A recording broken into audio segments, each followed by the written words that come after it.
কেমন আছো মা? ভালো। কেমন আছিস? ভালো আছি মা। কতদিন পরে দেখলাম। How is your flight? অনেক লম্বা ফ্লাইট তো, বোরিং একদম। It was very exciting. Really? Hi, কেমন আছো তুমি? এসো ভিতরে এসো। মৌসুমিয়া লাগেজ নিয়ে এসো। এক্সাইটিং কি জার্নি ছিল নাকি এখানে আসবে বলে সেই এক্সাইটমেন্ট ছিল? Of course এখানে আসবো বলে এক্সাইটমেন্ট ছিল and after so long এটা খুবই ভালো লাগছে. So good to see you. Sounds good. Same to you. আমি তোমাকে অনেক দিন দেখি না।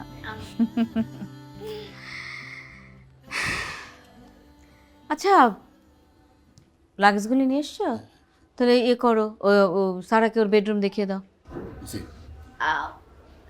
একটু পরে যাই, একটু বসি আপনার সাথে। অনবিন বলছি তো দেখা হলো। Thank you.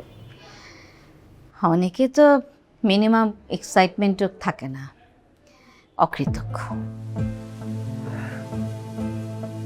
Proper education, financial stability, stable life, এগুলোর জন্য অ্যাব্রোড যাওয়ার প্রয়োজন ছিল।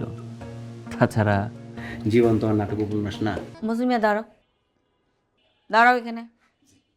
সারা, তোমার সাথে আমি ইন্ট্রোডিউস করিয়ে দিই।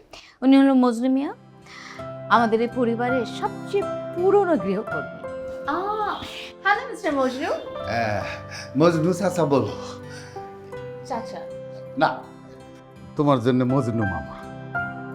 আমি ম্যাডামের বাবার বাড়ির লোক। হ্যাঁ, অনেক দিন থেকেই আছি। আসলে আমার টাকা পয়সা নাই এটা ঠিক, কিন্তু মিয়া বংশের মানুষ আমরা। হ্যাঁ, এই বড় সাহেবের আমলে আমার বাপে বড় সাহেবের বাড়িতে কিচেনে কাজ করতো, খাবার দাবার দেখাশোনা করতো, কে কি খাইতে চায় না চায়। আমি এখন সেই রাত্রে আহা মজলিমিয়া, থামো তো। যাও, লাগেজগুলি রেখে টেবিলে খাবার দাও। জি ম্যাডাম। উফ, বলতে শুরু করলে শোনো, তোমরা ফ্রেশ হয়ে নাও, চলো একসাথে খাবো।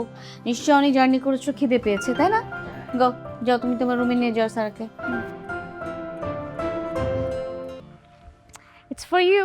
Thank you.